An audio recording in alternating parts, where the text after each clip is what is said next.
Sir, ಇದನ್ನು ಖುದ್ದಾಗಿ ನೀವೇ ಪರಿಶೀಲಿಸಿ ತೊಗೊಂಡು ಬಂದಿದ್ದೀರಾ? 2 ದಿನ ನಿದ್ದೆ ಬಿಟ್ಟು 1-2 ಡಬಲ್ ಕ್ರಾಸ್ ಚೆಕ್ ಮಾಡಿದ್ದೀನಿ ಸರ್. ಇದೆಲ್ಲ ಸ್ವತಂತ್ರ ಪೂರ್ವದಲ್ಲಿರೋ ವಂಶಸ್ಥರ ಲಿಸ್ಟು. ಇವರು ಕರ್ನಾಟಕದಲ್ಲಿದ್ದಂಥ ಕುರುಹುಗಳಿದೆ. ಇದಕ್ಕೆ ಬೇಕಾಗಿರೋ ಸಪ್ರೇಟ್ ಇನ್ಫಾರ್ಮೇಷನ್ನ ಇರಿ, ನಾನೊಂದು ಬುಕ್ಲೆಟ್ ಮಾಡಿದ್ದೀನಿ, ತಗೊಳ್ಳಿ ಸರ್.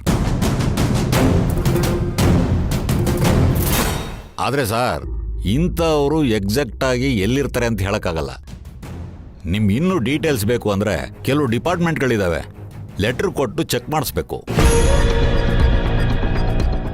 ಅದಕ್ಕೆ ಕಮ್ಮಿ ಅಂದರೂ 3 ತಿಂಗಳು ಟೈಮ್ ಹಿಡಿಯುತ್ತೆ ಸರ್. ಅದನ್ನೆಲ್ಲ ನಾನು ನೋಡ್ಕೊಳ್ತೀನಿ ಬಿಡಿ. ಸದ್ಯಕ್ಕೆ ನೀವು ಇಷ್ಟೊಂದು ಕಷ್ಟಪಟ್ಟು ಇಷ್ಟು ಕಡಿಮೆ ಸಮಯದಲ್ಲಿ ತುಂಬಾ ದೊಡ್ಡ ಕೆಲಸ ಮಾಡಿದ್ದೀರಾ. ಇದಕ್ಕೆ ನಾನು ಸುಮ್ಮನೆ ಧನ್ಯವಾದಗಳನ್ನು ಹೇಳಲ್ಲ. ನೀವು ಯಾರ್ಯಾರಿಗೆ ಯಾವ್ಯಾವ ರೀತಿಯಲ್ಲಿ ನೈವೇದ್ಯ ಕೊಟ್ಟಿದ್ದೀರೋ ಅದೇ ರೀತಿಯಲ್ಲಿ ನಾನು ನಿಮಗೆ ಕೊಡ್ತೀನಿ. ಶಿವಾನಿ ಮೇಡಮ್ ಕೊಟ್ಟಿದ್ದಾರೆ ಸರ್. ತಗೊಳ್ಳಿ. ಬೇಡ ಸರ್, ಬೇಡ ಸರ್. ಸರ್, ಇದು ಲಂಚ ಅಲ್ಲ. ಲಂಚ ಕೊಡೋ ಮನುಷ್ಯ ನಾನಲ್ಲ. ನೀವು ಪಟ್ಟಿರೋ ಶ್ರಮಕ್ಕೆ ಇದು ಗೌರವಧನ ಅಷ್ಟೇ. ತಗೊಳ್ಳಿ ಸರ್,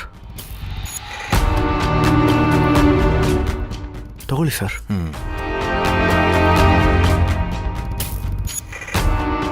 ಬರ್ತೀನಿ ಸರ್, ಬರ್ತೀನಿ ಮೇಡಮ್.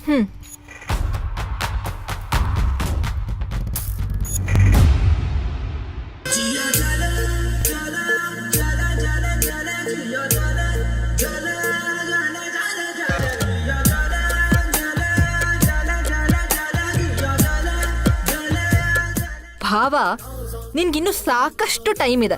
ಇದನ್ನೆಲ್ಲ ನೀನ್ ಇವಾಗ್ಲೇ ಕುತ್ಕೊಂಡು ನೋಡ್ಬೇಕಾ? ಒಂದು ಸಣ್ಣ ಕುತೂಹಲ ಅಷ್ಟೇ, ಇರಲಿ. ಶಿವಾನಿ, ನಿನಗೆ ಹೇಗೆ ಧನ್ಯವಾದಗಳನ್ನು ಹೇಳಬೇಕು ಅಂತಲೇ ನನಗೆ ಗೊತ್ತಾಗ್ತಾ ಇಲ್ಲ. ನೀನು ಇಲ್ಲದೆ ಹೋಗಿದ್ರೆ ಈ ಕೆಲಸ ಇಷ್ಟು ಸುಲಭವಾಗಿ ಆಗ್ತಾನೇ ಇರಲಿಲ್ಲ.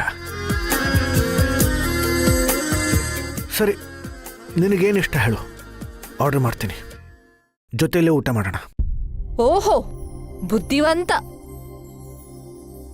ನನ್ಗೇನಿಷ್ಟ ಅಂತ ನಿನಗ್ ಗೊತ್ತಿಲ್ವಾ?